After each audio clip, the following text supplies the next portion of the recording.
How many times have we wondered on why do we keep attracting emotionally unavailable people and how to break this cycle? I'm going to keep this in short bursts of how to do so. And if you want more information, make sure to ask me questions or let me know down below. But I'm excited to get into it because we don't think about how we put ourselves out there to be able to know the signs of what this looks like. So I really want us to really think about on what's making us can keep attracting the same people and how to kind of go about that.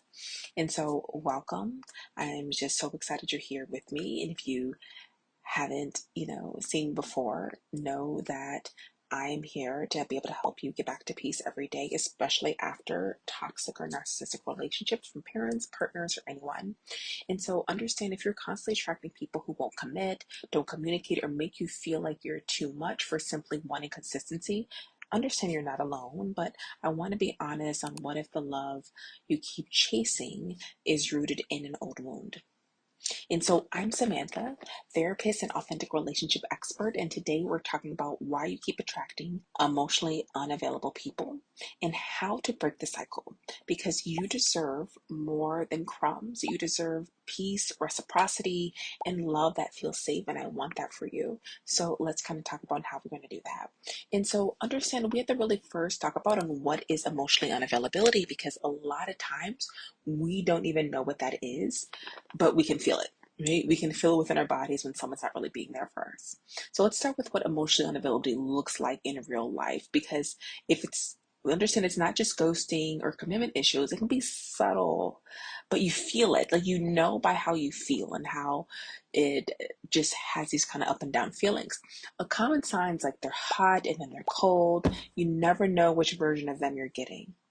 They avoid vulnerability, surface conversation is fine, but deeper topics, deflection or shutdown, or they to make you feel like you're talking too deep. A lot of times they're allergic to commitment, but love the idea of love. And you're always doing emotional heavy lifting. And I want you to be in spaces where you're not emotionally coaching people to be in relationships. So if you're constantly questioning where you stand, that's emotional unavailability in action. It's the inconsistency that keeps you guessing and working for love that should be mutual.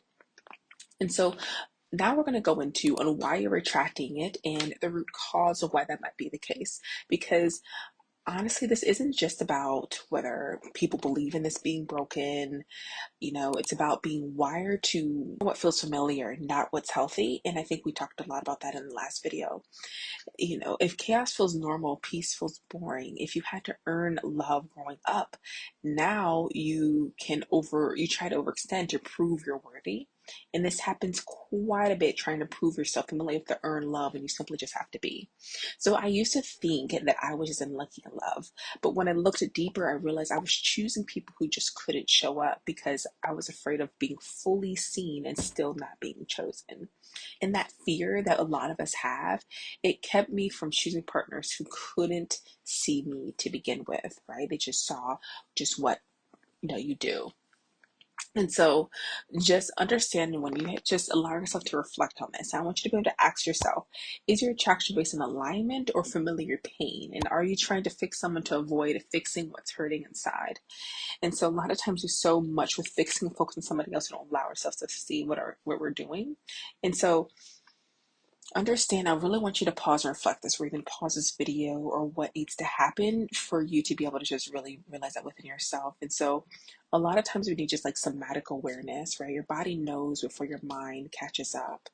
The tension you feel after a conversation, the anxiety after they pull away, that's your nervous system telling you something. We have to be able to listen to it. You're not just dealing with the present person, you're reliving the old emotional wounds.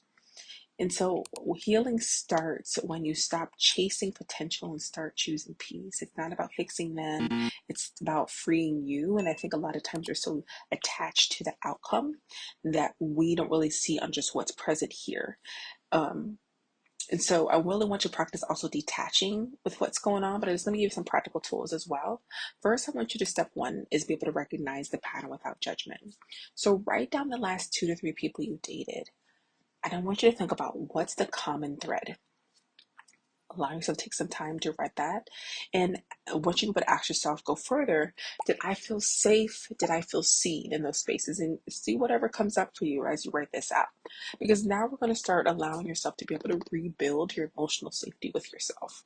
So a practice emotional check-ins of, allowing yourself to think about, okay, what do I need, right? Is it connection, validation? Sometimes it's rest, nourishment. Or if you want to be able to journal, what does safe love look like for me? And a lot of times I don't know what that looked like at first, and I just had to really think about it. And also self-validation, like that you are worthy to be loved, and letting yourself to have an emotional safety around you. Because I want you to be able to have step 3, which is creating a new standard. What are your non-negotiables? Pick like 3 to 4 non-negotiables for yourself. What energy are you no longer available for? Really writing that out.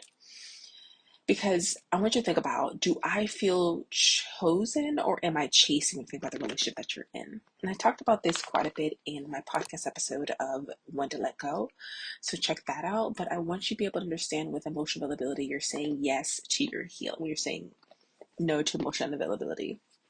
And so I understand how this can be a lot for some people. And so I wanted to make these YouTube videos kind of short and sweet for you to really kind of get what you need, because I know a lot of my, women are professional women who just have a lot of time to do so. But I want you to take some time for yourself, because I don't want you to be okay with the bare minimum, So I want you to think about on what's one pattern you're choosing to break this year, and let's hold space for that. And make sure to just subscribe.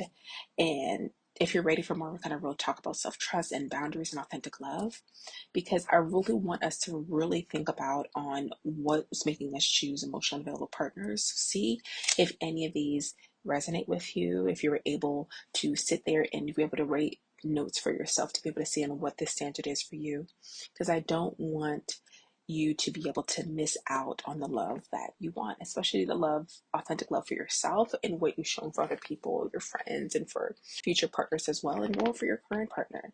Like, I want you to be authentic to you. And so when we're dealing with emotional available people, I don't want you to feel like you have to be the one trying to fix and how they are, or try to make it to be someone where they're not, right? Like, I really want you to be able to look at the person for who they are now and who they're showing you right now. So you're not putting that pressure on yourself to do something differently when they don't want to do anything differently.